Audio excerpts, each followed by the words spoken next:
এই শোনো, চ্যানেলটি সাবস্ক্রাইব করে ঘন্টাটি বাজিয়ে দিও, কেমন?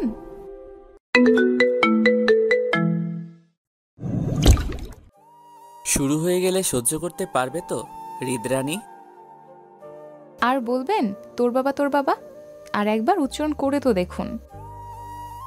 হৃদির কথা শুনে হো হো করে হেসে উঠল প্রজ্জ্বল। সিটে মাথা ঠেকিয়ে পেট চেপে হাসতে লাগলো সে। হৃদি চমকে উঠল।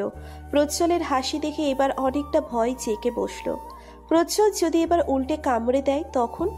এতক্ষণ রেগে থাকায় ভয়গুলো হাওয়া হয়েছিল, কিন্তু প্রজ্জ্বলের হাসিতে প্রাণ যায় যায় অবস্থা।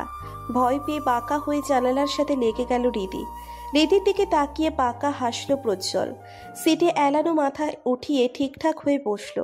স্টিয়ারিং আঁকড়ে আবারও তাকালো হৃদির দিকে।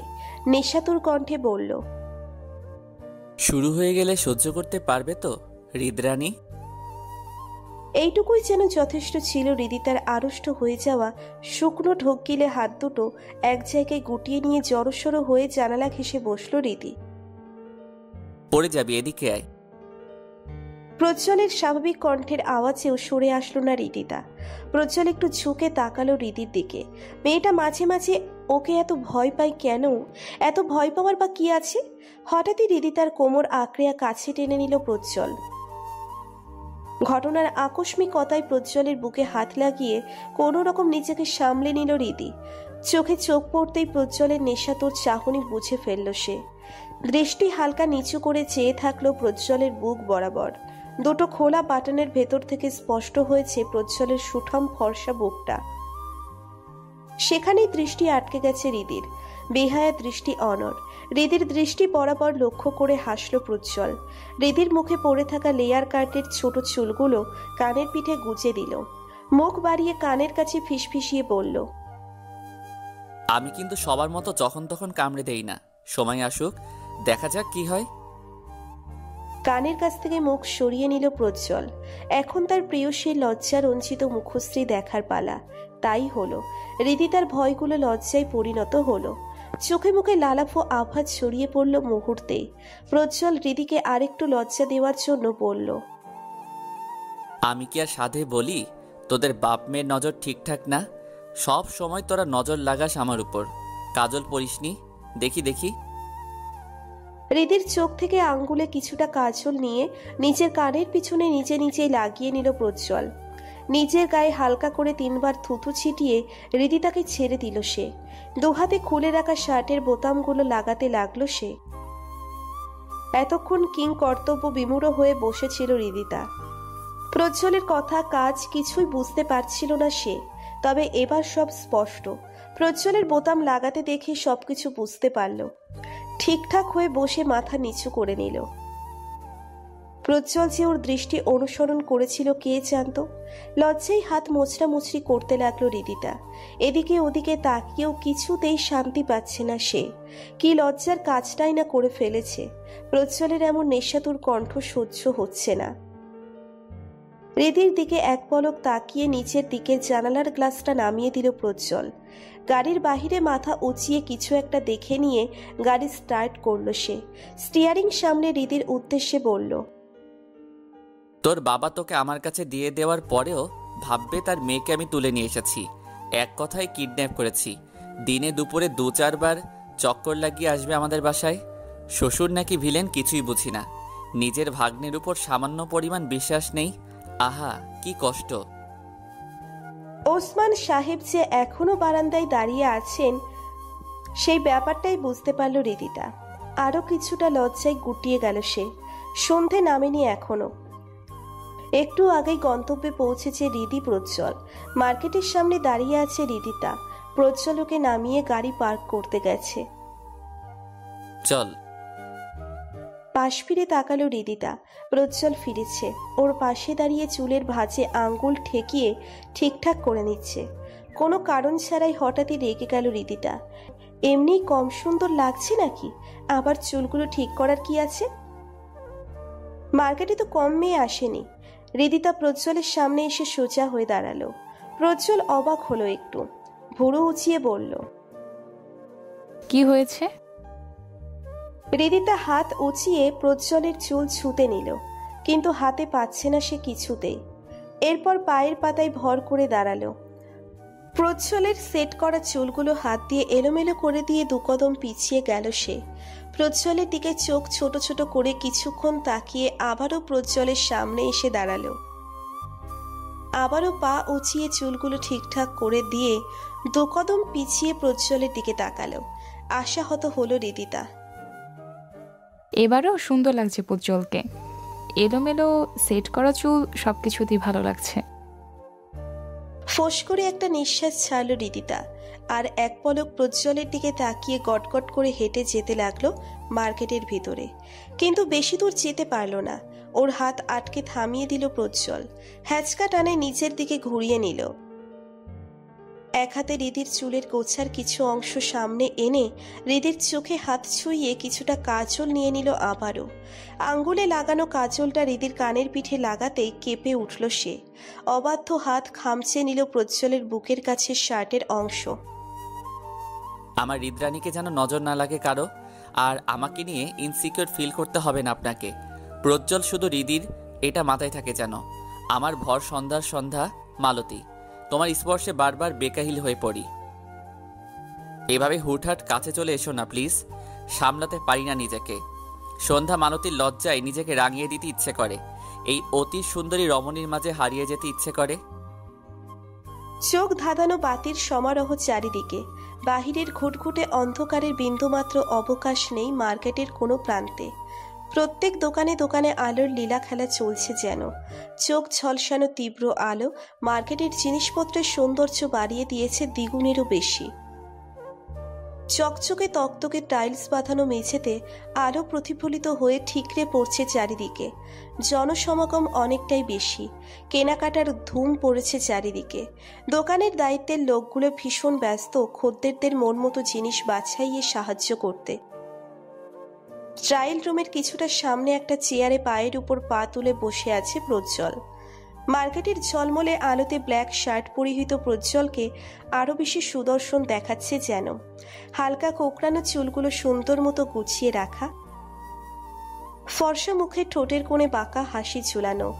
ডান হাতের সাহায্যে চেয়ারের হাতলে মৃদুভাবে টুংটাং শব্দ তুলেছে সে। দৃষ্টি সোজা ট্রায়াল রুমের দরজা বরাবর। কারোর জন্য অপেক্ষা করছে তা দৃষ্টিতে স্পষ্ট।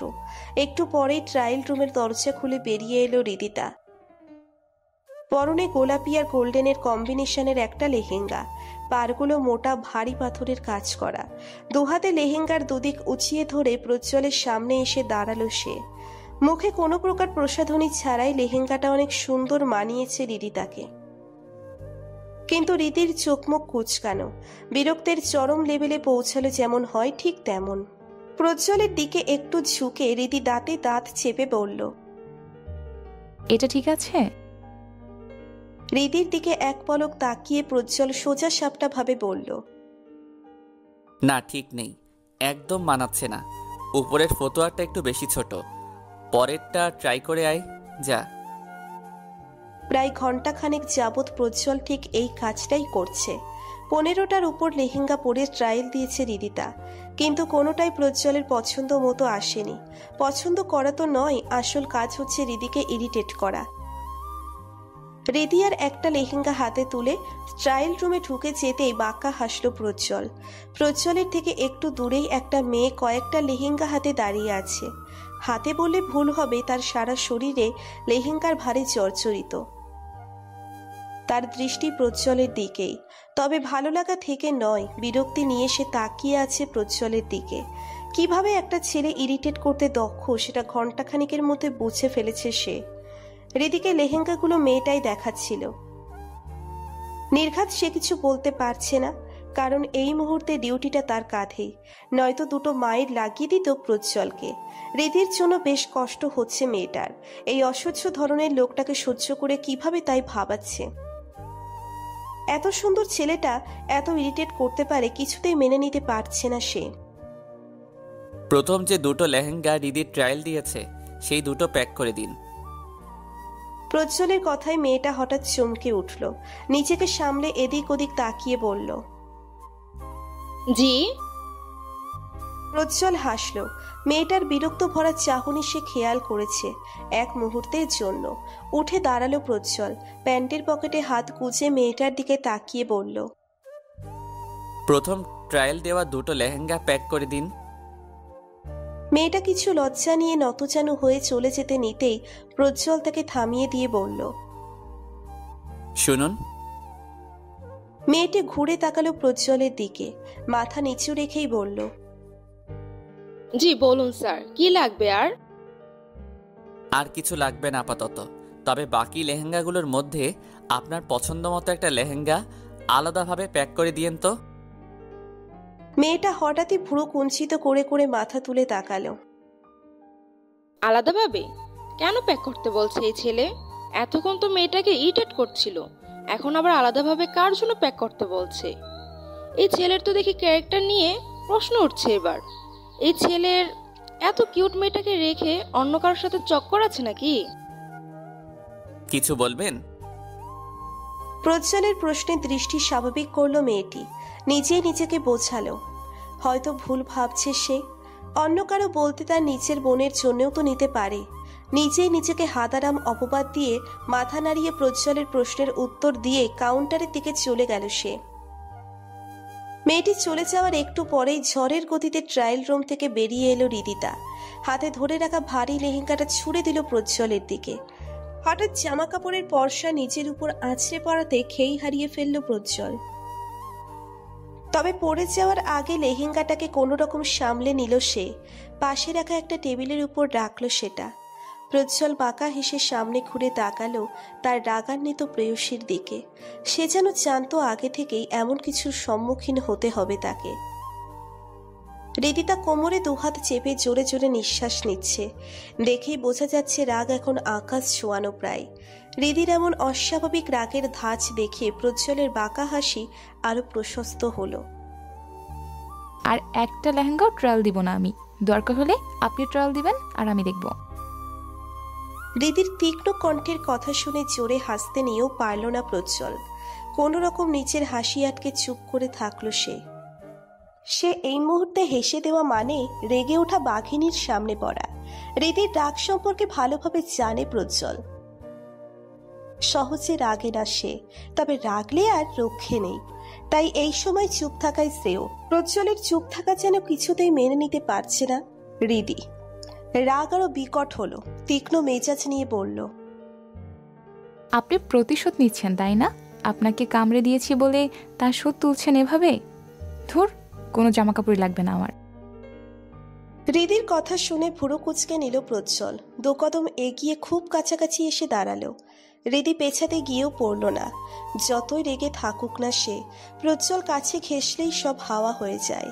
এবারেও তাই হয়েছে। সব রাগ উধাও হয়ে হৃদস্পন্দন থেমে যাচ্ছে। চেয়েও শ্বাস নিতে পারছে না সে। শরীর অবশ হয়ে এসেছে। বেকাহিল অবস্থা নিয়ে রিদি আড়ষ্ট ভঙ্গিতে এদিক ওদিক তাকালো। পাবলিক প্লেসে প্রজ্জ্বলের এত কাছে আসাটা লজ্জাজনক মনে হচ্ছে তার। নিজেকে সামলে কোনো রকম বলল, এটা পাবলিক প্লেস প্রজ্জ্বল ভাই। প্রজ্জ্বলের ভুরুচোরা আরো কিছুটা কুঁচকে এলো। মাথাটা একটু পিছিয়ে নিয়ে বলল, একটু বেশি ভেবে নেওয়াটা বন্ধ করো স্টুপিড। তোর আর আমার মাঝে দূরত্ব 1 হাত প্রায়, তোকে ছুঁইনি অবধি। রিদিতা বোকা বনে গেল। প্রজ্জ্বলকে সাবধান করতে গিয়ে সেই একরাশ কথা শুনতে হলো। রিদির বেশ রাগ হলো। এতক্ষণ ধরে ড্রেস চেঞ্জ করতে করতে অবস্থা খারাপ, তার উপর এই ছেলে কথা শুনিয়ে যাচ্ছে। এতগুলো ড্রেসের মধ্যে একটাও নাকি তাকে মানায়নি। হৃদের রাগের সাথে এবার বেশ মন খারাপটাও জেঁকে ধরল। এখন এই মুহূর্তে তার থাকতে ইচ্ছে করছে না প্রজ্জ্বলের সামনে। অসহ্য লাগছে। মাথা নিচু করে সেখান থেকে চলে যেতে নিল রিদিতা, তবে বেশি দূর এগোতে পারল না। হাত টেনে ধরল প্রজ্জ্বল, রিদিকে আলতো হাতের সামনে দাঁড় করালো। রিদি বাধা দিল না, চুপটি করে মাথা নিচু করে দাঁড়িয়ে থাকলো প্রজ্জ্বলের সামনে। কাউকে সুন্দর দেখার জন্য চোখের অনুভূতি লাগে প্রিয়, আর তোমার জন্য সেই অনুভূতিটা অফুরন্ত আমার নয়নে। তুমি যা পরিধান করো তাতেই তোমায় অমায়িক সুন্দর লাগে প্রেয়সী। আমার চোখের অনুভূতি বরাবরই তোমার চোখে থেকে তোমার থেকে অনর। তাকাও, তাকাও আমার চোখে। দেখতে পাচ্ছ সে অনুভূতি? দেখতে পাচ্ছ হৃদরানী? প্রজ্জ্বলের আসক্তি ভরা কণ্ঠের তুমিময় বাণী কানে যেতেই চোখ তুলে তাকালো হৃদি। প্রজ্জ্বলের নেশাতুর চাহনিতে চোখ মেলে ধরল সে। এই প্রেমিক পুরুষের ভয়ঙ্কর চাহনি, কার্যকলাপ, কথাবার্তা সবকিছুই বারবার আকৃষ্ট করে তাকে। হৃদি এক ধ্যানে তাকিয়ে থাকলো প্রজ্জ্বলের দৃষ্টিতে।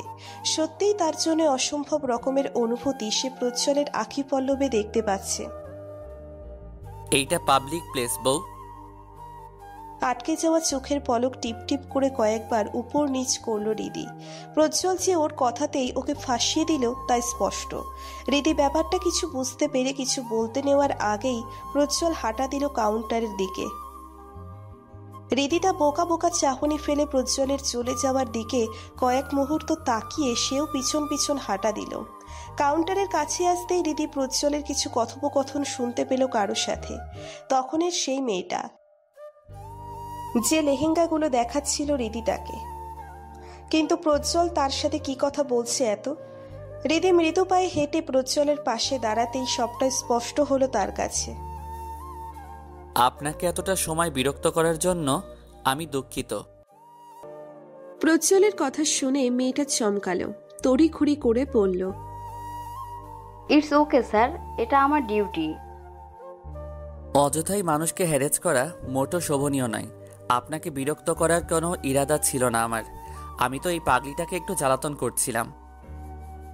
হৃদিকে একা হাতে আগলে ধরে কথাটা বলল প্রজ্জ্বল। হৃদি অবাক চোখে তাকালো প্রজ্জ্বলের দিকে। ছেলেটার ব্যক্তিত্ব বরাবরই ভালো লাগে তার কাছে।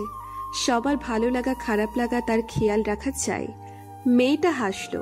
প্রজ্জ্বলকে সে যে অযথাই ভুল বুঝেছে তার প্রমাণ সে এখন পাচ্ছে। হুটহাট কাউকে দেখে তার পুরো ব্যক্তিত্ব বুঝে ফেলা নিতান্তই ভুল। প্রজ্জ্বল আবারও বলল, আপনি এত বিরক্ত হবেন ভাবিনি। সে যাই হোক, আপনি এই ছোট গিফটটা নিলে খুশি হব আপু। কথা শেষ করে মেয়েটির দিকে একটা প্যাকেট এগিয়ে দিল প্রজ্জ্বল। অবাকের চরম সীমায় পৌঁছে গেছে মেয়েটি। অন্যরকম অস্বস্তিতে কথা আটকে যেতে লাগলো। না স্যার, ইটস ওকে, আমি কিছু মনে করিনি, আর আমি এটা নিতে পারবো না স্যার।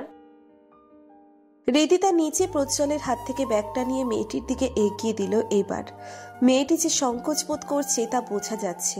হৃদি বলল, আপনি এটা নিলে আমিও খুশি হব আপু। এবার তো নেবেন? মেয়েটি হৃদির দিকে তাকিয়ে হাসল। হাত বাড়িয়ে ব্যাগটা নিয়ে ধন্যবাদ জানালো ওদের। এমন কাউকে লাইফে পাওয়া সত্যিই ভাগ্যের ব্যাপার। প্রজ্জ্বল যে হৃদিকে কতটা ভালোবাসে তা স্পষ্ট হলো মেয়েটির কাছে। হৃদি হাসি মুখে বিদায় জানালো মেয়েটিকে। তার এতক্ষণের বিরক্তি, অসহ্যনীয়তা, রাগ সব চলে গেল নিমেষে। প্রজ্জ্বলের মতো কাউকে লাইফ পার্টনার হিসেবে পাবে ভাবতেই অবাক লাগছে তার। প্রজ্জ্বল এক হাতে শপিং ব্যাগগুলো আঁকড়ে অন্য হাতে হৃদির একটা হাত ধরে হাঁটা দিল। আর হৃদি, সে তো নামে মাত্র প্রজ্জ্বলের সাথে পা মিলিয়ে যাচ্ছে। তার অবচেতন মন, বেখেয়ালি দৃষ্টি প্রজ্জ্বলের উপর। রজনীর প্রথম প্রহর বিদ্যমান কেবল। অন্তরিক্ষের বুকে গোল থালা আকৃতির চাঁদটা আজ একটু অন্যরকম লাগছে হৃদিতার কাছে। পূর্ণ পূর্ণিমার বিশাল চাঁদটা একটু বেশি আলো ছড়িয়েছে আজ। অদূরে চাঁদের চারিদিকে মেঘগুলোকে তপ্ত রোদ্দুরে তৃষ্ণার্ত কোনো পথিকের মতো লাগছে। পিপাসু চকরের মতো ছড়িয়ে আছে চাঁদের পাশ জুড়ে। চাঁদের সোনালি আলোর বিন্দুমাত্র নিজের করে পেতে ভিড় জমিয়েছে আশেপাশে। কেমন যেন অন্যরকম মাদকতা ছড়িয়েছে চাঁদটা। সারা রাত দেখলেও যেন নয়ন জুড়ানোর নয়। মার্কেটের সামনের রাস্তায় দাঁড়িয়ে এক পলকে আকাশ পানে তাকিয়ে আছে হৃদি। বেশ লাগছে দেখতে ওই পূর্ণ নীলিমায় ছড়ানো সোনালি আভা। প্রজ্জ্বল গাড়ি আনতে গেছে পার্কিং জোনে। এই সুযোগে হৃদি দু এক কদম হাঁটা দিয়ে কখন রাস্তার পাশে এসে দাঁড়িয়েছে খেয়াল নেই তার। হাতে হ্যাচকা টানে পড়তেই সচকিত হলো হৃদি। প্রকৃতির এমন মনোরম দৃশ্য উপভোগে বাধা পড়াতে বিরক্ত হলো সে। বাধা দানকারীকে কটু কথা শোনানোর জন্য প্রস্তুতি নিয়ে ঘাড় ঘোরাতেই শুকনো ঢোক গিলল হৃদিতা। ওর এক হাত শক্ত করে ধরে প্রজ্জ্বল দাঁড়িয়ে আছে কটমট দৃষ্টি নিয়ে।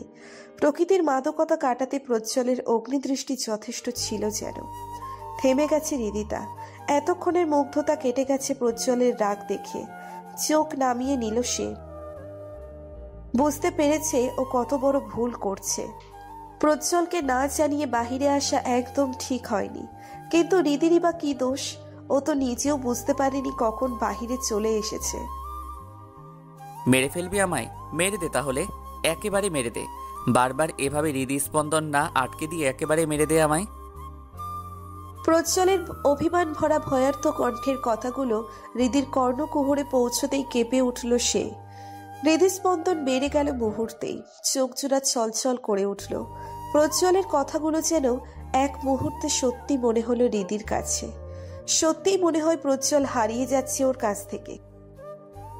ছেলেটা কত ভালোবাসে ওকে। দিনকে দিন অতিরিক্ত শ্রদ্ধা বেড়ে যাচ্ছে তার প্রতি। একটা মানুষ কিভাবে এত ভালোবাসতে পারে?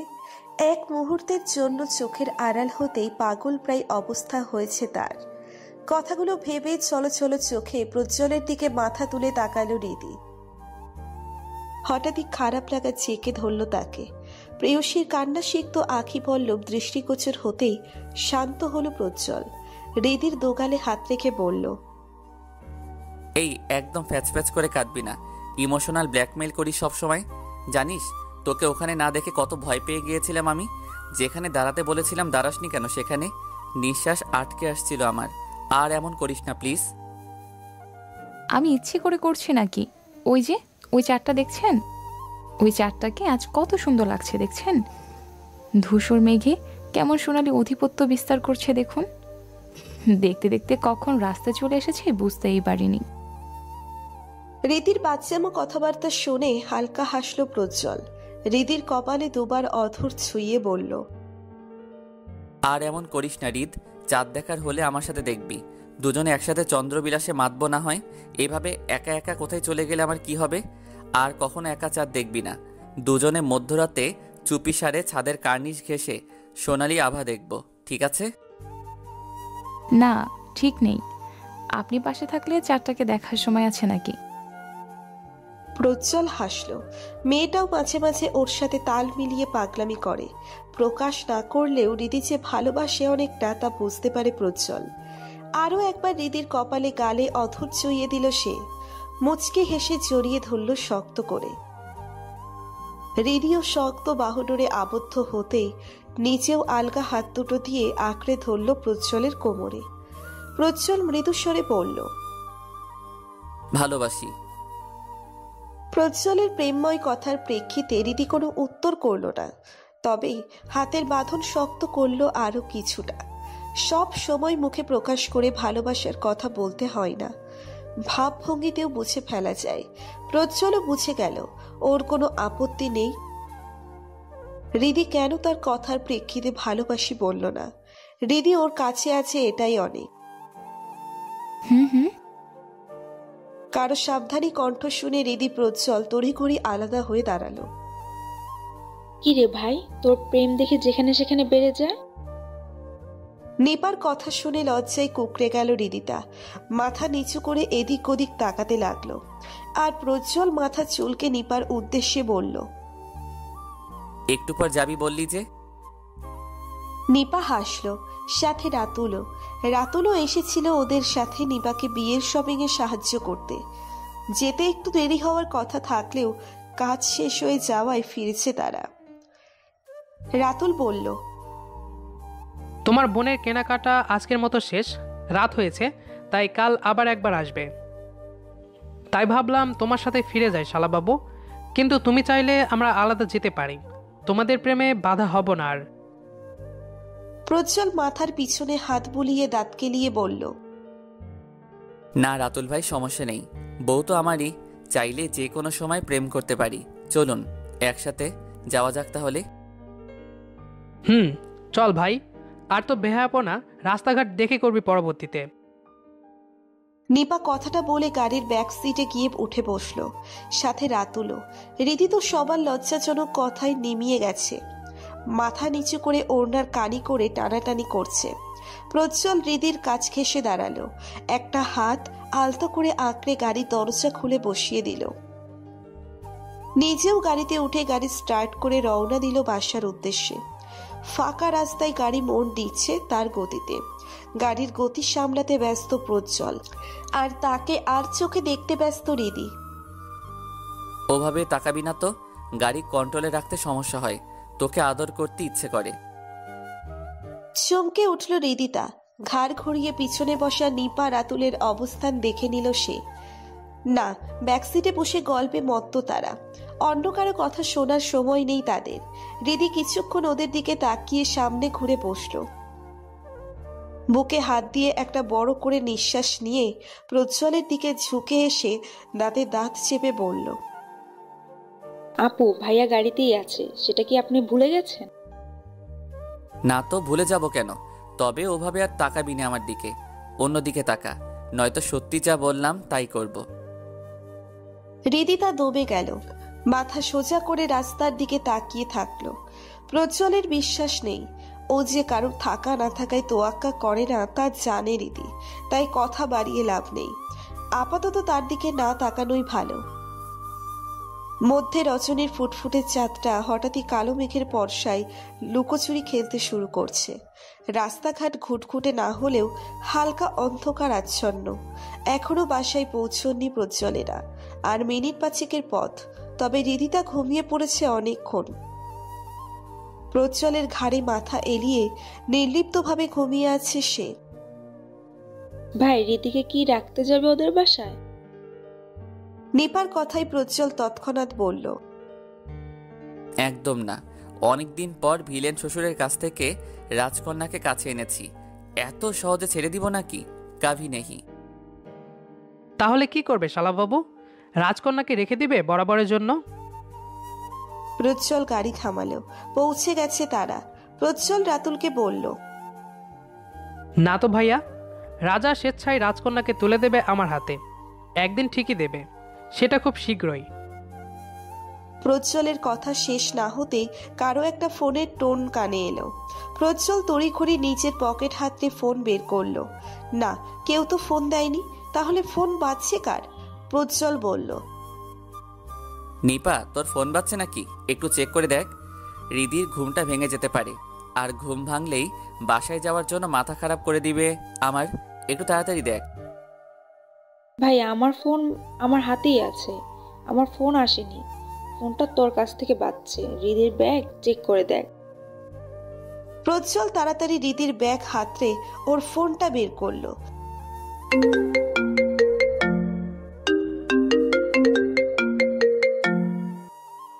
সত্যি হৃদির ফোনই বাজছে। ফোন স্ক্রিনে বাবা লেখা নামটা দেখে বাঁকা হাসলো প্রজ্জ্বল। সাথে সাথে রিসিভ করে কানের পিঠে ধরে বলল, আসসালামু আলাইকুম মামু। ওসমান সাহেব প্রজ্জ্বলের কণ্ঠ শুনে হালকা চমকালেন বটে। ফোনটা কান থেকে তুলে চোখের সামনে আনলেন।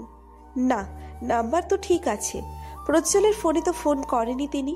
তবে হৃদি যেহেতু প্রজ্জ্বলের কাছে আছে, তাই ফোনটা রিসিভ করা স্বাভাবিক। ওসমান সাহেব আবারও ফোনটা কানে লাগিয়ে থমথমে গলায় বললেন, ওয়ালাইকুম আসসালাম। হৃদি কি ফিরবে আজ? না, ফিরবে না, ঘুমিয়ে পড়েছে ও। কাল বিকেলে পৌঁছে দিব। প্রজ্জ্বল তার মামাকে সোজা সাপটা উত্তর দিল। ওসমান সাহেব শক্ত কণ্ঠে কথা বললেও মনে মনে বেশ আশ্বস্ত হলেন।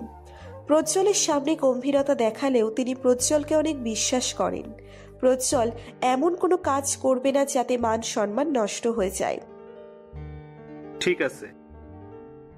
এই ছোট কথাটা বলে ওসমান সাহেব ফোন রেখে দিলেন।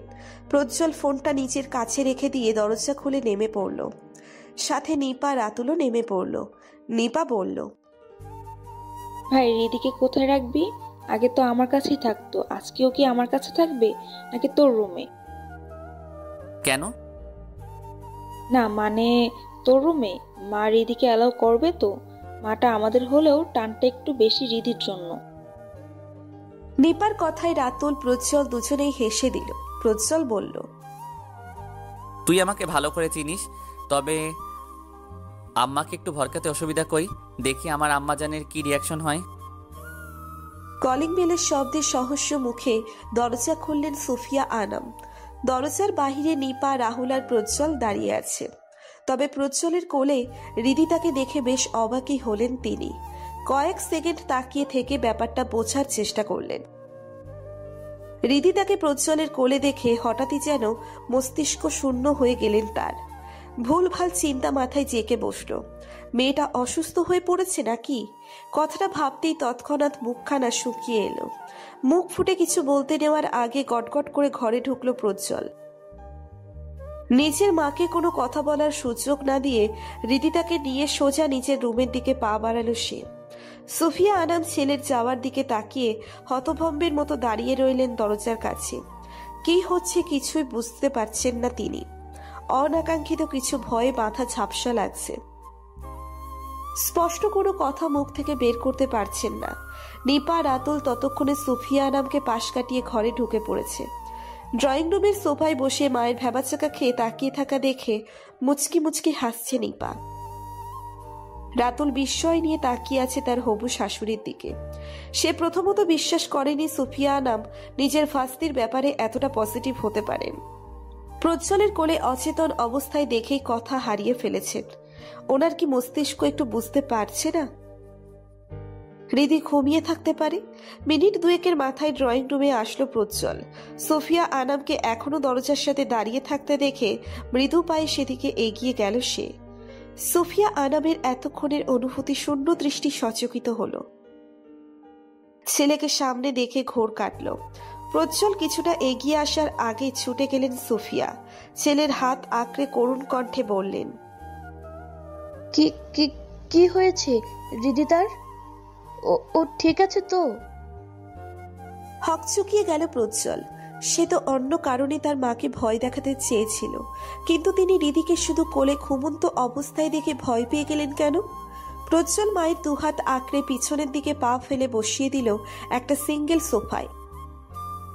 নিচেও বসে পড়ল সেই সোফার ঘাড়িতে। অনুভূতি শূন্য হয়ে সোজা তাকিয়ে আছেন সুফিয়া আনাম।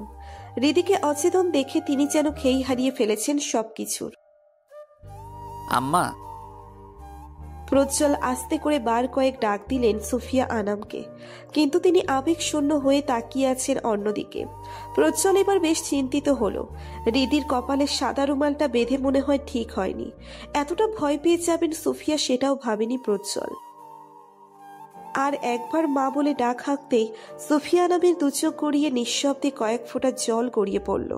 প্রজ্জ্বল, নিপা, রাতুল সবাই স্তব্ধ হয়ে গেল মায়ের কান্না দেখে। মা শান্ত হও, কিছু হয়নি রিদির। ও তো ঘুমিয়ে পড়েছিল। ঘুম থেকে উঠে পড়লে বাসায় যাওয়ার জন্য ব্যস্ত হয়ে যাবে। আর অনেকদিন পর তোমার দরজাল ফাইল থেকে ওকে এখানে এনেছি। একটা রাত থাকুক এখানে, তাই ওকে আর ঘুম থেকে জাগাইনি। ভাবলাম তোমার সাথে একটু মজা করা যাক। শুধু তোমাকে ভরকাতেই এত কিছু। রাতুল ভাইয়া বিশ্বাস করছিলেন না তুমি আমার আর নিপার থেকে রিদিকে বেশি ভালোবাসো, তাই আর কি মজা করে। সরি মা, সরি, রিয়েলি সরি। আর শোনো, রিদির কপালে রুমাল বাঁধার আইডিয়া কিন্তু নিপার ছিল। কথাগুলো বলে দাঁত কেলিয়ে নিপার দিকে তাকালো প্রজ্জ্বল।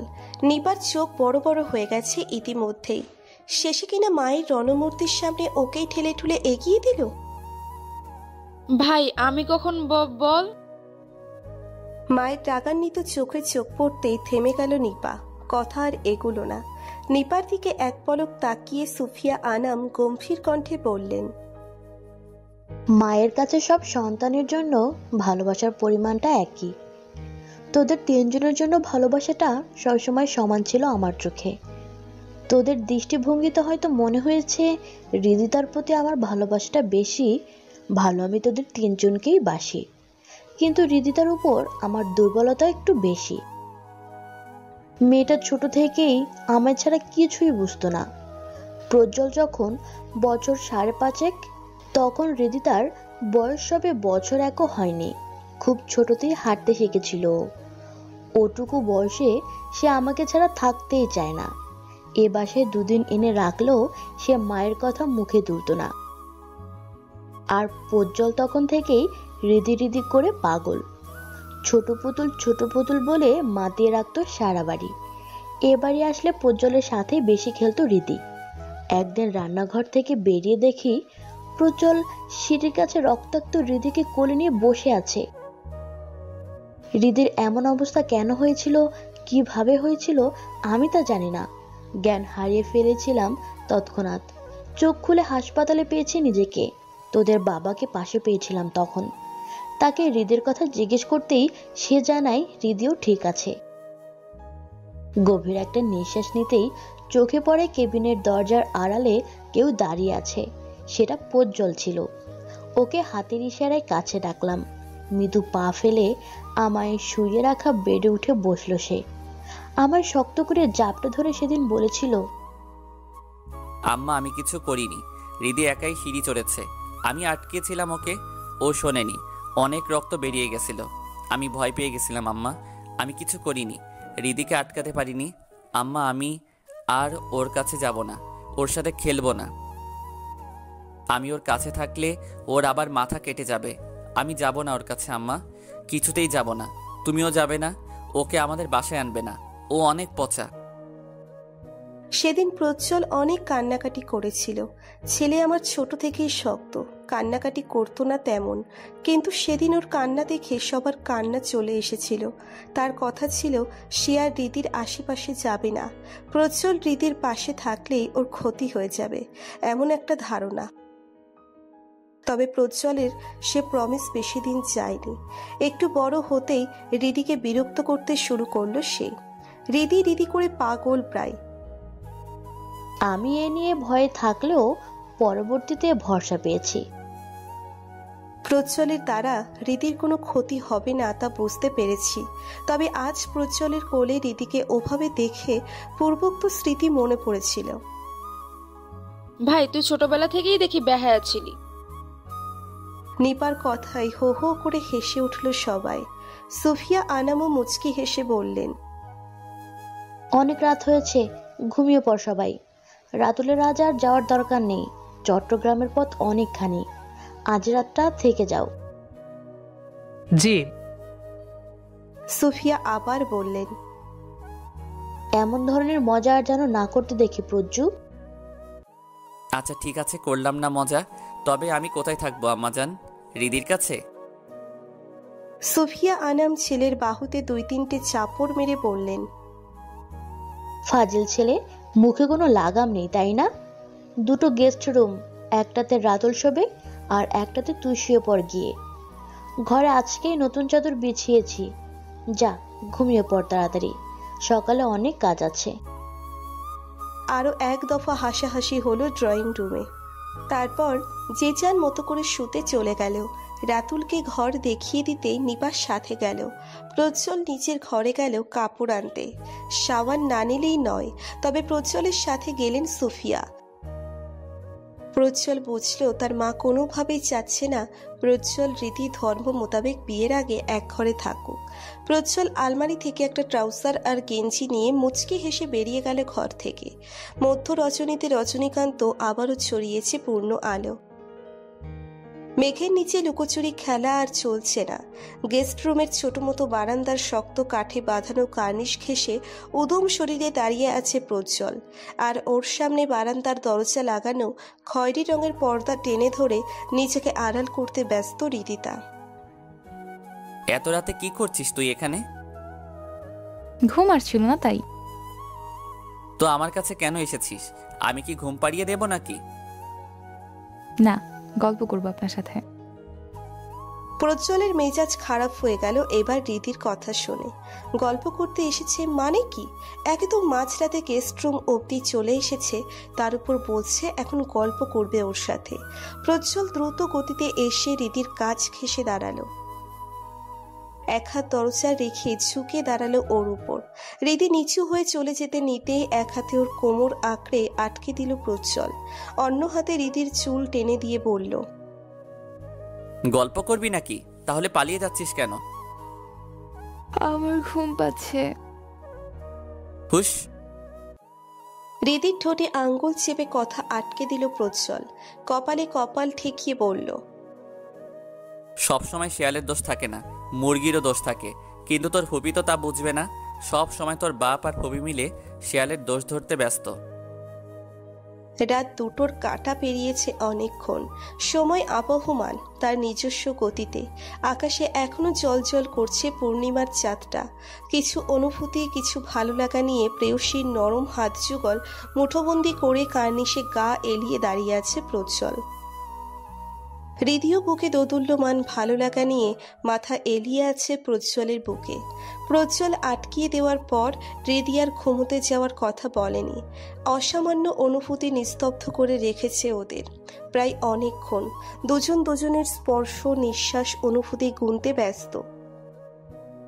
প্রজ্জ্বল কানের পিঠে হালকা করে অথর ছুঁয়ে দিতেই কেঁপে উঠল হৃদিতা। আবেশে চোখ বন্ধ হয়ে এলো। কাঁপা কাঁপা গলায় বলল, প্রেয়সীতে মত্ত হয়ে নেশাতুর কণ্ঠে বলল প্রজ্জ্বল, চলুন না কোথাও ঘুরতে যাই। এত রাতে কটা বাজে সে খেয়াল আছে? এক্ষুনি যাব। ভয় লাগে না আমায়? কিসের ভয়? একটু আগে তো ভয় বললি তোর নাকি ঘুম পাচ্ছে। এখন পাচ্ছে না, চলুন না প্লিজ। এত রাতে তোকে নিয়ে টই টই করে ঘুরতে বের হই আর তোর ফুপু কাল সকালে উঠে আমার পিটুনি লাগাক। কথাটা বলে হৃদির কোমর আর হাতের বাঁধন আলগা করে বারান্দার অন্যদিকের কার্নিশ ঘেঁষে দাঁড়িয়ে পড়ল প্রজ্জ্বল। ক্ষিপ্ত কণ্ঠে বলল, ঘরে যা রিদি। যাব না। আমার মাথা খারাপ করিস না, ঘুমাবো আমি। উদয় বিরক্ত করিস না তো, তখন থেকে জ্বালাতন করছিস। হালকা মেজাজ দেখিয়ে কথাটা বলল প্রজ্জ্বল। এতক্ষণ না ঘুমিয়ে বারান্দায় কি করছিলেন তাহলে? আর আমি বিরক্ত করি আপনাকে? করিস, প্রত্যেকটা সেকেন্ড বিরক্ত করিস। মস্তিষ্কের নিউরনগুলো সবসময় তোর কথা মনে করাতে থাকে। এটা কি বিরক্ত নয়? হঠাৎই লজ্জা পেয়ে গেল হৃদিতা। মাথা নিচু করে প্রস্থান করতে নিতেই হাত ধরে আটকে দিল প্রজ্জ্বল। হৃদিকে এক টানে নিচের দিয়ে ঘুরিয়ে কোমর আঁকড়ে ধরল। হৃদিও ব্যালেন্স রাখতে না প্রজ্জ্বলের উপর হুমড়ি খেয়ে পড়ল। নিজেকে সামলাতে প্রজ্জ্বলের দুকাতে হাত রাখল হৃদিতা, কিন্তু পর মুহূর্তেই আবছা আলোয় কিছু একটা দেখে হৃদির ভুরুচোরা কুঁচকে এলো। লজ্জা সিক্ত কণ্ঠে বলল, আপনি এমন উদম শরীরে দাঁড়িয়ে আছেন কেন? প্রজ্জ্বল অবাক হলো, সত্যিই বেশ অবাক হলো। বিস্ময় নিয়ে প্রশ্ন করল, এতক্ষণ যে আমার সাথে চিপকে ছিলি তখন বুঝতে পারিসনি আমার উদ্যম শরীর? না, পারিনি। তাড়াতাড়ি গেঞ্জি পরে আসুন, যান। প্রজ্জ্বল তেজরা ভাবে বলল, না পড়লে? এতক্ষণ তো এভাবেই ছিলাম, হঠাৎ এত লজ্জা কোথা থেকে আসলো তোর? এত শত জানি না বাপু, আপনি গেঞ্জি পরে আসুন তাড়াতাড়ি। হৃদিকে ছেড়ে দিল প্রজ্জ্বল। গটগট করে রুমে গিয়ে একটু পর আবারও ফিরে আসলো। প্রজ্জ্বলের থেকে উল্টো দিক হতে দাঁড়িয়ে আছে হৃদি। মেয়েটা হুটহাট করে এত লজ্জা পায় কেন কে জানে। ভেবেছিল হৃদিকে আরেকটু লজ্জা দেবে, তাই গেঞ্জিটা আঙুলে পেঁচিয়ে ঘাড়ের উপর ঝুলিয়ে রেখেছিল প্রজ্জ্বল। না, এ মেয়ে গেঞ্জি না পরলে কিছুতেই ওর দিকে তাকাবে না। কোনো উপায় অন্তর না পেয়ে বলিষ্ঠ শরীরে তাড়াতাড়ি গেঞ্জিটা পরে ফেলল প্রজ্জ্বল। প্রেয়সীর আখি যুগলে আরো কিছুক্ষণ তাকাতে চাই সে। মৃদু পায়ে এগিয়ে গিয়ে পিছন থেকে হৃদির দুদিক দিয়ে হাত গলিয়ে হৃদির হাতের উপর হাত রেখে ওর চুলে মুখ গুজে দিল প্রজ্জ্বল। কেঁপে উঠল হৃদিতা। অজানা শিহরণে কেঁপে কেঁপে উঠল বারংবার। শিহরণে আধ বোঝানো চোখগুলো হঠাৎই প্রজ্জ্বলের হাতের উপর পড়ল। লজ্জায় শিহরিত হৃদি ভয়ে শিহরিত হলো মুহূর্তেই। প্রজ্জ্বলের বাম হাতটা নিচের হাতের মধ্যে নিয়ে বিচলিত কণ্ঠে বলল, কি হয়েছে আপনার হাতে? এমন জখম হয়ে আছে কেন? প্রজ্জ্বল এখনো মোহিত, চুলে এখনো মুখ গুজে আছে সে। কার্নিশে রাখা ডান হাতটা হঠাৎই হৃদির কোমরে রাখল প্রজ্জ্বল। নিচের দিকে টেনে কানে ফিসফিসিয়ে বলল, এটা আমার হৃদিরানী হৃদয় কাঁপানো ছোঁয়া। তার দাঁতের আদলে নেশাক্ত ঠোঁটের স্পর্শে আঁকানো চিহ্ন, যে ছোঁয়া হাজারোদিক পেতে ইচ্ছে করে। পূব আকাশে আজ মোলায়েম সূর্য উঁকি দিয়েছে। পরিবেশ নিদারুণ শুষ্ক। সূর্যের আশপাশ ঘিরে ধরছে কিছু সুপ্ত সাদা মেঘের বর্ষা। সাদা মেঘমালা তেজহীন সোনালি আভার সাথে এক অনন্ত বন্ধন সৃষ্টি করছে। সাদা সোনালির মিশ্রণে একাকার অবস্থা নীল নকশায়। কলেজের সামনের রাস্তায় দাঁড়িয়ে বিরক্ত নিয়ে দাঁড়িয়ে আছে হৃদি। নিপার বিয়ের শপিং এটা ওটা কাজ নিয়ে এই কয়দিন কলেজ কামাই করছে সে। সামনে নিপার বিয়ে, তখন আবারও কলেজ পড়বে, তাই মাঝের কয়টা দিন কলেজ যাওয়া আসা করছে হৃদি। সামনে পরীক্ষা, এই সময় ক্লাসগুলো মিস করা মানে সাংঘাতিক ব্যাপার স্যাপার। যদিও হৃদির কাছে সাংঘাতিক ব্যাপার নয়, কারণ প্রজ্জ্বল চোরাচুরি করছে বলেই সেজন্যই কলেজে এসেছে হৃদি। নয়তো কোন দুঃখে বিয়েবাড়ির আনন্দ আমেজ ছেড়ে কলেজের বোর্ডিং ক্লাসে বসবে সে। ক্লাস শেষ হয়েছে মিনিট 5ও হয়নি, এর মধ্যেই দাঁড়িয়ে থেকে হাঁপিয়ে উঠেছে হৃদি। নির্লিপ্ত রোদ্দুরেও চোখ মুখ লাল হয়ে গেছে। সকাল থেকেই ওর শরীরটা একটু খারাপ লাগছিল। কলেজে আসতে চেয়েছিল না, মাকে বলছেও সে কথা, কিন্তু কেউ বিশ্বাস করেনি হৃদির কথা। ওর মা তো কাট কাট গলায় বলে দিয়েছে যত সব বাহানা। রেগে মেগে অস্থির হয়ে প্রজ্জ্বলের সাথে কলেজে এসেছে হৃদি। প্রজ্জ্বল বলেছিল কলেজ ছুটির পর ওকে নিতে আসবে সে, কিন্তু 5 মিনিট হয়ে গেল, এখনো প্রজ্জ্বলের দেখা নেই। এই 5 মিনিটেই হৃদির কাছে 5 ঘন্টার মতো লাগছে, হয়তো শরীর খারাপের জন্য। লম্বা একটা শ্বাস ফেলে আরো কিছুটা বিরক্ত প্রকাশ করলো হৃদি। প্রজ্জ্বল তো এমন করে না, আজ এত দেরি হচ্ছে কেন? বিরক্ত নিয়েই ব্যাগ হাতড়ে চটপট নিজের ফোনটা বের করলো সে। কল লিস্টের প্রথমেই প্রজ্জ্বলের নাম্বার। কাল রাতে প্রজ্জ্বলের সাথে কথা হবার পর আর কারোর সাথে কথা হয়নি। ফোন স্ক্রল করে প্রজ্জ্বলের নাম্বারে ডায়াল করতে গিয়েও ফোনটা নামিয়ে নিল হৃদি। প্রজ্জ্বল ড্রাইভিং করছে, হয়তো এই সময় ফোন দেওয়া উচিত হবে না। ফোনটা আবারও ব্যাগে ঢুকিয়ে রাখলো। দুর্বল হাত তুলে ধরল কপালে। মৃদু রোদটা যেন প্রচণ্ডভাবে আজ বিরক্ত করছে হৃদিকে। একটু পরেই হৃদির সামনে প্রজ্জ্বলের গাড়ি এসে থামলো। হৃদিকে কলেজ গেটের সামনে দাঁড়িয়ে থাকতে দেখে তড়িঘড়ি নেমে পড়ল সে। বাঁ হাতের কবজিতে বাঁধা হাতঘড়িটা একবার লক্ষ্য করল প্রজ্জ্বল। না, কলেজ ছুটির 10 মিনিট আগেই এসেছে সে। তাহলে কি আজ কলেজ তাড়াতাড়ি ছুটি হয়ে গেছে? প্রজ্জ্বল হৃদির সামনে গিয়ে দাঁড়িয়ে কিছু বলতে নেওয়ার আগে হৃদি নিচের ঘাড় ব্যাগটা প্রজ্জ্বলের দিকে এগিয়ে দিল। প্রজ্জ্বলের হাতের বাহু আঁকড়ে ধরে বলল, এত দেরি করলেন কেন? ভালো লাগছে না আমার, তাড়াতাড়ি বাসায় যাব, চলুন। কি হয়েছে? শরীর খারাপ লাগছে তোর? আমি দেরি করে আসিনি, তোর কলেজ ছুটি 10 মিনিট আগে এসেছি। কলেজ ছুটি হয়েছে, একটা ফোন দিতে তো পারতি। ও আচ্ছা। হৃদির ভাঙা কণ্ঠ এতক্ষণ পর খেয়াল করলো প্রজ্জ্বল। বাহাতে তড়িঘড়ি হৃদির কপালে হাত রেখে তাপমাত্রা পরীক্ষা করলো। হালকা শরীরটা গরম আছে। হৃদিকে আর কিছু না বলে ওকে গাড়িতে উঠিয়ে দিল প্রজ্জ্বল। নিজেও গাড়িতে উঠে হৃদির সিট বেল্ট বেঁধে দিয়ে বলল, শরীর খারাপ লাগছে হৃদরানী? না, তেমন কিছু না, সকাল থেকেই মাথাটা একটু ঝিমঝিম করছিল। কলেজে আসলি কেন তাহলে? আসার সময়ও তো আমাকে কিছু বললি না। ব্যস্ত কণ্ঠে বলল প্রজ্জ্বল। আম্মুকে আসার সময় বলেছিলাম, কিন্তু আম্মু বলল আমি নাকি কলেজ না যাওয়ার জন্য বাহানা দেখাচ্ছি। আমাকে কেন বললি না? রেগে বলল প্রজ্জ্বল। আপনিও? আমিও বলতাম তুই বাহানা দেখাচ্ছিস, তাই তো? সেটা কখন বললাম? প্রজ্জ্বল হৃদির থেকে চোখ সরিয়ে গাড়ি স্টার্ট করলো। হৃদি নিজের কথার উত্তর না পেয়ে বুঝে গেল প্রজ্জ্বল অভিমান করেছে। হৃদি দুর্বল শরীর নিয়ে খানিকটা এগিয়ে গেল প্রজ্জ্বলের দিকে। দুহাতে প্রজ্জ্বলের বাহু আঁকড়ে ধরে গুটিয়ে বসলো। প্রজ্জ্বল হাসল। এই মেয়ের উপর একটু অভিমান করে থাকার সাধ্য নেই। একটু কাছে আসলেই প্রজ্জ্বলের অভিমান বরফ হয়ে চলে যায়। একটু কাছে আসলেই প্রজ্জ্বলের অভিমানের বরফ গলে জল। প্রজ্জ্বল নিঃশব্দে একটু হেসে স্বাভাবিক কণ্ঠে বলল, তোরা সব কয়টা ধান্দাবাজ। কিভাবে আমায় মানিয়ে ফেলতে হয় ভালোই জানিস। এরপর থেকে ফোন করার কথা যেন মাথায় থাকে, ঠিক আছে? ঠিক আছে। একটা জায়গায় যাবি? প্রজ্জ্বলের দিকে তাকালো হৃদি। কৌতূহল দমাতে না পেরে প্রশ্ন করল, কোথায়? গেলেই দেখতে পাবি। সন্ধে নেমেছে। পৃথিবীর উল্টো পৃষ্ঠে সূর্য অস্ত নিয়েছে অনেকক্ষণ। আজও চাঁদ উঠছে শূন্যে, তবে অর্ধচন্দ্র।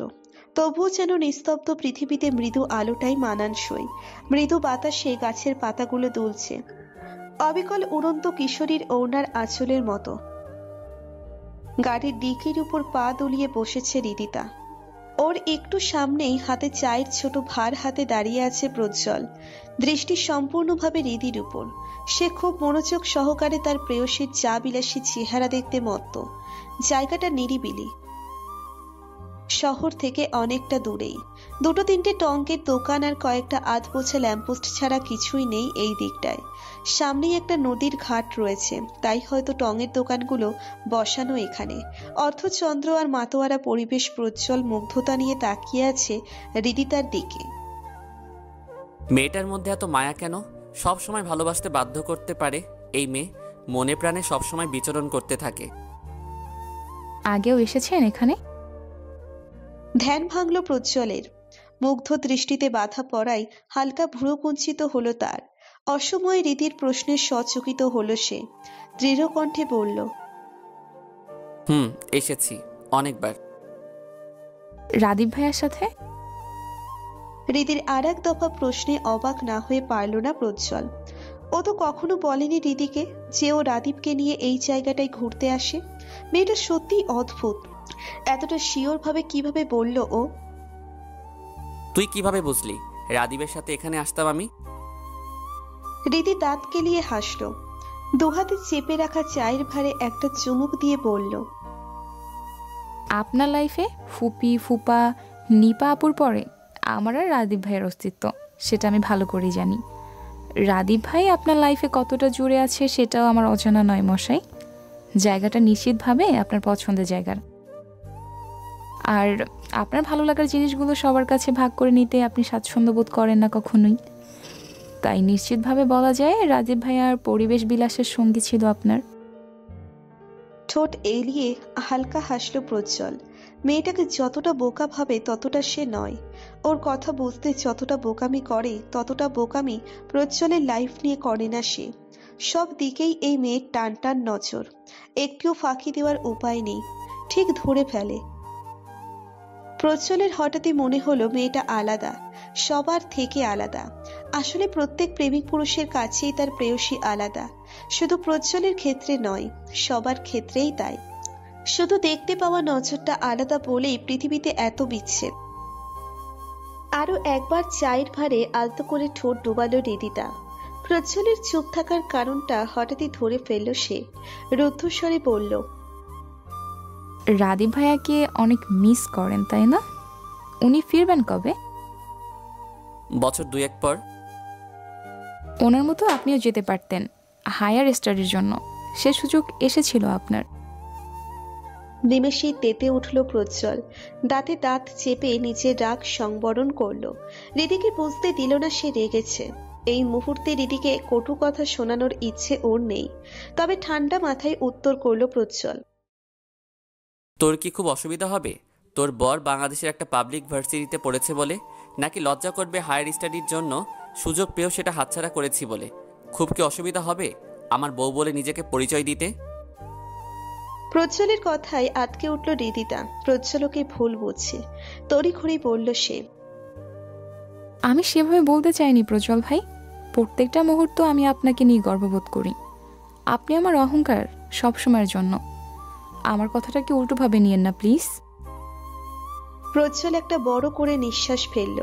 রিদিকে কটূক্তি শোনাবে না করেও তেজটা ভাবে বলেই দিল। প্রজ্জ্বল অন্যদিকে তাকিয়ে স্বাভাবিক কণ্ঠে বলল, আর কখনো যেন তোর মুখে হায়ার স্টাডি নিয়ে কোনো কথা না শুনি। বাংলাদেশে থেকেও ভালো কিছু করা যায় তার দৃষ্টান্ত অনেক আছে। তোর ভরণ পোষণের দায়িত্ব নেওয়ার ক্ষমতা আমার আছে, সেটা বাবার বিজনেস দিয়ে নয়। আমি নিজেও কিছু একটা করি, সেটা ভালো করে জানিস তুই। আমি সেভাবে মিন করে কিছুই বলিনি প্রজ্জ্বল ভাই। আমি জানি হৃদরানী, তুই কখনই এভাবে কিছু বলবি না আমাকে। সোজা কথায় তোকে ছেড়ে বছর 3-4 অন্য কোথাও গিয়ে থেকে যাওয়া আমার পক্ষে সম্ভব না। ভবিষ্যতে এই বিষয়ে কেউ তোকে কিছু বললে তুই যেন সব কথার যোগ্য জবাব দিতে পারিস, তাই তোকে বললাম এসব। লজ্জা পেল রিদিতা। মুগ্ধ আঁখি পল্লব খুশিতে আত্মহারা হয়ে উঠল আকস্মিক। আনমনেই প্রশ্ন করে বসল, আচ্ছা, আপনার কাছে ভালোবাসার সংজ্ঞা কি প্রজ্জ্বল ভাই? সময়ের সাথে কখনো ছেড়ে যাবেন না তো আমায়? আমি যখন পুরনো হয়ে যাব তখন কি করবেন? কোনো ভুল কাজ করলে কি ভালোভাবে আগলে রাখবেন? প্রজ্জ্বল চায়ের কাপে শেষ চুমুকটা দিয়ে রীতির খুব কাছে এসে দাঁড়ালো। রীতির হাত থেকে শেষ হওয়া চায়ের ভার দুটো পাশে ডিকির উপর রাখলো। একটা ভার প্রজ্জ্বল ধরে রাখলো আর অন্যটাতে এমনি এমনি রেখে দিল ডিকির উপর। প্রজ্জ্বলের কর্মকাণ্ড খুব ভালো করে খেয়াল করছে রিদিতা। একটু পরেই মৃদু বাতাসে ওজনবিহীন ভার দুটোর একটা উড়ে গিয়ে পড়ল কিছুটা দূরে। প্রজ্জ্বল যেটা হাত দিয়ে ধরে রেখেছে সেটা ঠিক আগের স্থানেই আছে। প্রজ্জ্বল রিদির গালে এক হাত রেখে স্পষ্ট স্বরে বলল, আমার কাছে ভালোবাসা মানে কারোর জন্য অসামান্য অনুভূতিতে ঘিরে রাখা হৃদস্পন্দন। প্রকৃত ভালোবাসা সবসময় চিরনবীন, পুরনো হওয়ার সুযোগ দিলেই পুরনো হয়ে যাবে। আমার কাছে সেই সুযোগ নেই। হৃদস্পন্দন বাড়ানো অনুভূতি সবসময় একই থাকবে আমার কাছে। আর তুই ভুল কিছু করলে ছেড়ে যাব কেন? শক্ত হাতে আগলে রাখার চেষ্টা করব। এই ভার দুটোকে দেখলি না? একটার সাথে আমার শক্ত হাতের আগলে রাখা বন্ধন ছিল, যে কারণে দূরে যেতে পারিনি। আর অন্যটাকে দেখেছিস? কোনো সাহারা ছিল না ওই ভারটার। শক্ত কোনো অনুভূতিতে বাধা পড়েনি সে, তাই হালকা অভিমানেও দূরে সরে যাবার সুযোগ পেয়েছে। এতে ভারের দোষটা অতি নগণ্য। আসল দোষ যে কাপটাকে সামনে রাখতে পারিনি তার, একান্তই তার ভুল। আর সে ভুল আমি করব না। সবসময় আমার অনুভূতি ঘেরা বেড়াজাল আটকে রাখবে তোকে, দূরে যাবার সুযোগ পাবি না। আবারও মুগ্ধ হলো রিদিতা। এই মুগ্ধতা যেন সব সময়ের সঙ্গী হয়েছে এখন। রিদি কিছুক্ষণ বেখেয়ালি দৃষ্টিতে প্রজ্জ্বলের দিকে তাকিয়ে হঠাৎই শক্ত করে ওর গলা আঁকড়ে জড়িয়ে ধরল। প্রজ্জ্বল বাধা দিল না। রিদিকে ওর মায়ায় এভাবেই তো আটকে রাখতে চাই সেও শক্ত বাহুতে রিদিকে আগলে নিল। পূর্ব আকাশে চিত্রাভানু উঠে পড়েছে অনেকক্ষণ। পাখির কিচিরমিচির শব্দ এখন আর শোনা যাচ্ছে না। ভরা শহরের রাস্তাঘাটে এখন বাস ট্রাকের অপ্রীতিকর শব্দের মেলা। প্রজ্জ্বলদের বাড়িতে সকাল থেকেই তোড়জোড় শুরু হয়ে গেছে। কাল থেকে নিপার বিয়ের অনুষ্ঠান শুরু। গায়ে হলুদ, মেহেন্দি, বিয়ে, বিদায়, অনেক ঝামেলা এখন সামনে। প্রজ্জ্বলও অনেক ব্যস্ত। বাহিরে বাগানের কাছে গায়ে হলুদের স্টেজ সাজাতে সাহায্য করছে সে। বাড়িতে আত্মীয় স্বজনে ভরপুর। রিদি দুদিন আগেই ওর মায়ের সাথে চলে এসেছে এই বাড়ি। শুধু ওসমান সাহেব এখনো একবারও আসেননি এখানে। সুফিয়া আনাম ভাইকে ফোন করেছিলেন কয়েকবার, কিন্তু ফোন তোলেননি ওসমান সাহেব। এমনিতেও রিদি কারোর সাথে বেড শেয়ার করতে অভ্যস্ত নয়, তবে গত দুদিন ওকে তাই করতে হচ্ছে। প্রজ্জ্বল আর ওর কিছু কাজিনদের সাথে এক বিছানায় দলামলা হয়ে থাকতে হচ্ছে। রাতে তেমন ঘুমোতে পারে না সে। আজকেও ব্যতিক্রম হয়নি। সকাল সকাল উঠে পড়েছে। স্টেজের পাশে একটা চেয়ারে চুপটি করে বসে প্রজ্জ্বলের স্টেজ সাজানো দেখছে সে। প্রজ্জ্বল ফুল লাগাতে লাগাতে বলল, ঘুম হয়নি রিদ? রিদিতা রাতে ঘুমাতে পারে না বলে সকালে একটু ঘুরিয়ে নিতে বলেছিল ওকে প্রজ্জ্বল। রিদিতা ছোট করে উত্তর দিল, হচ্ছে না। আজ তোকে ও বাড়ি দিয়ে আসবো আমি। রাতে ওখানে ঘুমাবি, আর সকালে আবার গিয়ে নিয়ে আসবো, ঠিক আছে? ঠিক আছে। প্রজ্জ্বল একটু পর আবারও ব্যস্ত হয়ে পড়ল কাজে। রিদি নিচের দোগালে হাত ঠেকিয়ে প্রজ্জ্বলকে দেখতে লাগলো। ছেলেটা সব কিছুতে খেয়াল। আর প্রজ্জ্বল যে নিজেও রাতে ঠিকভাবে ঘুমাতে পারে না তাও জানে রিদি। সারা দিন ব্যস্ত থাকার পর রিদির সাথে প্রজ্জ্বলকেও জাগতে হয় সারা রাত।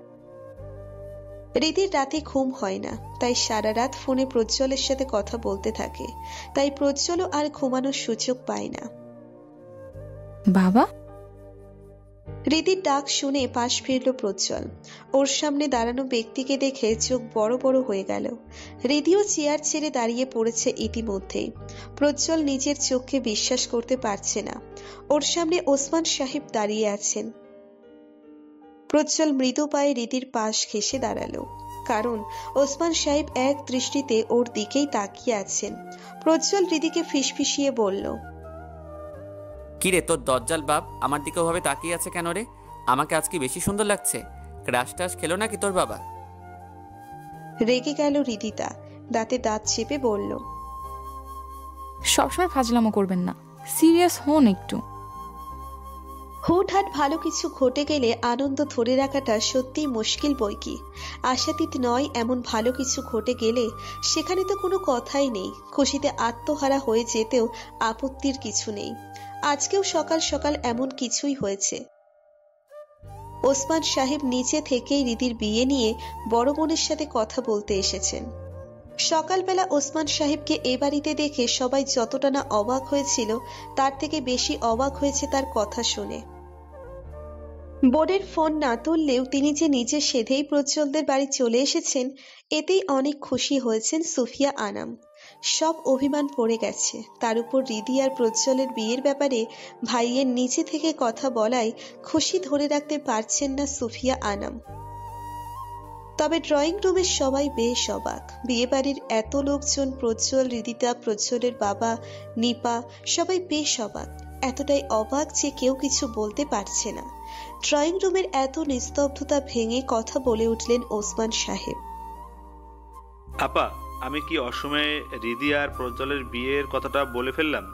নিপার বিয়ের অনুষ্ঠান কাল থেকে শুরু। আমার মনে হয় নিপার বিয়ে শাদী মিটে গেলে তবে রিদি আর প্রজ্জ্বলের বিয়ে নিয়ে কথা বলা উচিত। তুমি এসব নিয়ে চিন্তা করো না আপা। প্রজ্জ্বলের কুঁচকে যাওয়া ভুরু জোড়া দৃঢ় হলো, কপালে পড়া ভাঁজগুলো প্রসারিত হলো। ব্যাপারটাকে স্বপ্ন মনে না হলেও আকস্মিক ঘটে যাওয়া অবাস্তব কিছু একটা মনে হচ্ছে।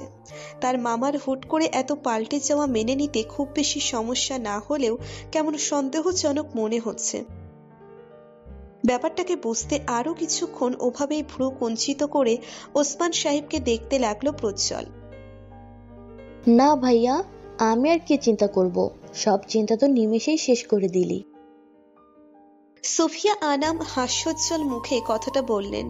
ঠোঁটের কোণে হাসির রেখাটা যেন ফোরাবার নয়। নিজের বড় বোনের কথায় ওসমান সাহেব নিশ্চিন্ত হলেন যেন। চিন্তিত চেহারাটা স্বাভাবিক হলো। এতদিনের অভিমানের পর্ষা ভেঙে ভাইকে কিভাবে সুফিয়া স্বাভাবিকভাবে নেবেন তাই নিয়েই চিন্তিত ছিলেন ওসমান সাহেব। বড় বোনের কথার সাহারা পেতেই তিনি আরো একটু উৎসাহিত হলেন। কণ্ঠে কিছু সংকোচ বোধ নিয়ে বললেন, তোমার আর দুলাভাইয়ের যদি কোনো আপত্তি না থাকে তাহলে আজকে রিদি আর প্রজ্জ্বলের আংটি বদলটা সেরে ফেলতে চাস। প্রজ্জ্বলের পাশেই খুশি খুশি চেহারা নিয়ে দাঁড়িয়েছিল রিদিতা। খুশির জন্য কি আগের অংশটুকু যথেষ্ট ছিল না? আবারও একটা ধামাকা, আংটি বদল। কিছুটা হা হয়ে গেল রিদির মুখখানা। সারা রাতের নির্ঘুম আঁখি পল্লব বড় বড় হয়ে গেল। সুফিয়া আনাম, আতিক সাহেব, নিপা সবাই বেশ খুশি ওসমান সাহেবের এই প্রস্তাবে। এ বিষয়ে কোনো অমত নেই তাদের, চেহারাই তা স্পষ্ট।